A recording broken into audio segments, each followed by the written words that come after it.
चलिए बड़ी खबर आपको बता दें, जहां परीक्षा से पहले छात्रों का तनाव कम करने के लिए प्रधानमंत्री नरेंद्र मोदी परीक्षा पर चर्चा 2026 कार्यक्रम में देश भर के छात्रों से बात कर रहे हैं। देश भर के विद्यार्थियों के साथ जुड़ने और परीक्षा के तनाव को कम करने के उद्देश्य से आयोजित परीक्षा पे चर्चा के 90वें संस्करण में प्रधानमंत्री नरेंद्र मोदी ने छात्रों से खुलकर बातचीत कर रहे हैं। कार्यक्रम के दौरान पीएम नरेंद्र मोदी ने बच्चों को आत्मविश्वास, अनुशासन और सही दिशा में प्रयास करने का संदेश दिया।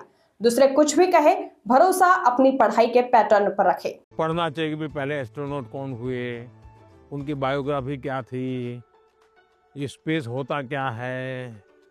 धीरे धीरे उसमें रुचि हमारी बढ़ानी चाहिए। फिर टीवी पे कोई कार्यक्रम है तो उसको खाद देखना चाहिए, तो आपको खाद पानी मिलता रहेगा, हैं, आपको फर्टिलाइजर जिसको कहे मिलता रहेगा, तो वो विचार आपका पनपेगा। औरों को बताने से फायदा नहीं होगा। कभी कभी हम बता देंगे, भाई मजाक उड़ाएंगे, ये तो एस्ट्रोनॉट बनने वाला है।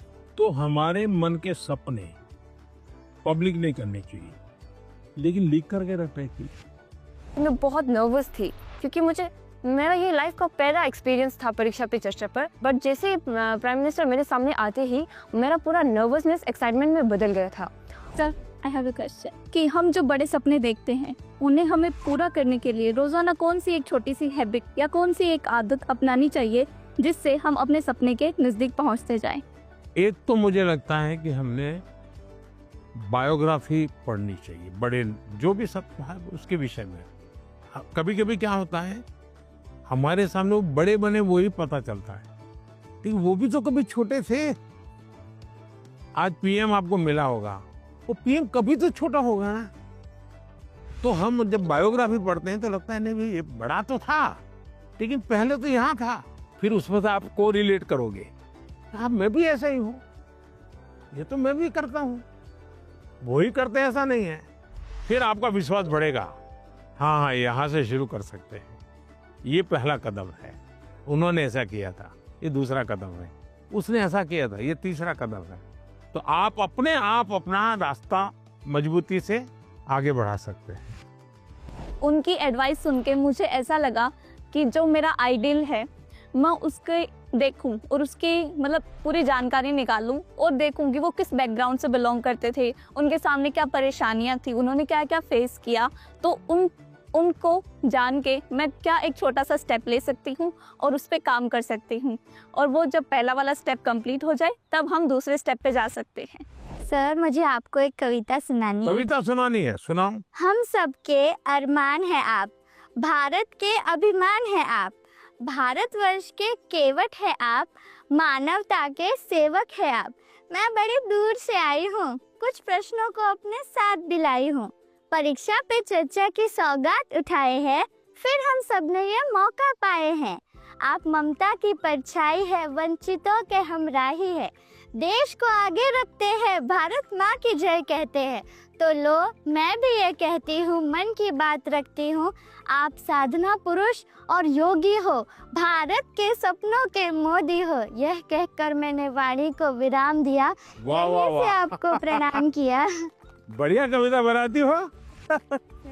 जब वो मेरे से मिले, जब मैं पोएम सुना रही थी और जब वो मेरे से बात कर रहे थे और जैसे जैसे पास आ रहे थे ऐसे लग रहा था अब मेरे को चक्कर आएंगे और अब मैं यही गिर जाऊंगी। ये अच्छा हुआ, आप लोगों ने सब अपनी अपनी बातें लिखी। धन्यवाद सर। आइए,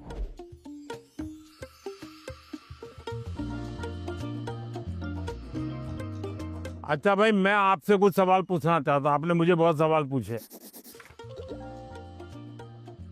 ये जो हिंदुस्तान में जो मैं विकसित भारत की बात करता हूँ, कौन सी साल बताता हूँ मैं विकसित भारत के लिए? 2047। Yes sir. क्यों बताता हूँ?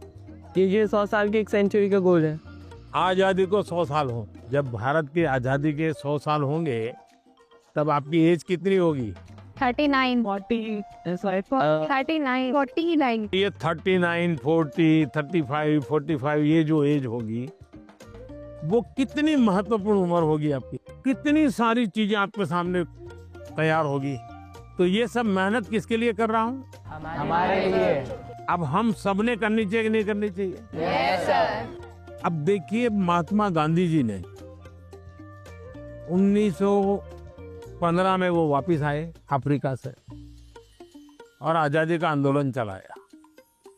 तो 15 से 47 तक आज़ादी आज़ादी लगे रहे कि नहीं लगे रहे? Yes sir. आज़ादी आई कि नहीं आई? Yes sir. भगत सिंह जी फांसी के तख्त पर चढ़ गए, यस सर। छोटी आयु में चढ़ गए, लेकिन आज़ादी का सपना बो करके गए कि नहीं गए? Yes sir. हर दिलों में हर नौजवान को आज़ादी के लिए जीने के लिए सिखाया कि नहीं सिखाया? Yes sir. अगर आज़ादी के 25 साल पहले, आज़ादी के 30 साल पहले जो सपना देखा गया, उन सपनों के लिए जिन्होंने कष्ट सहन किए, त्याग किया, बलिदान किया, आज़ादी मिली कि ना मिली? अगर इतनी बड़ी आज़ादी मिल सकती है तो क्या हम सबके प्रयत्न से विकसित भारत बन सकता है कि नहीं बन सकता है? Yes sir. आपको विश्वास है? Yes sir. और इसलिए कभी भी भूलना नहीं चाहिए। ये सपना हमेशा आपको भी घर में जाके लिखना चाहिए। विकसित भारत के लिए मुझे ये करना है। अब कौन सी ऐसी 5 चीजें हैं जिसको मैं करूं विकसित भारत के लिए? सर अपने अंदर स्किल्स डेवलप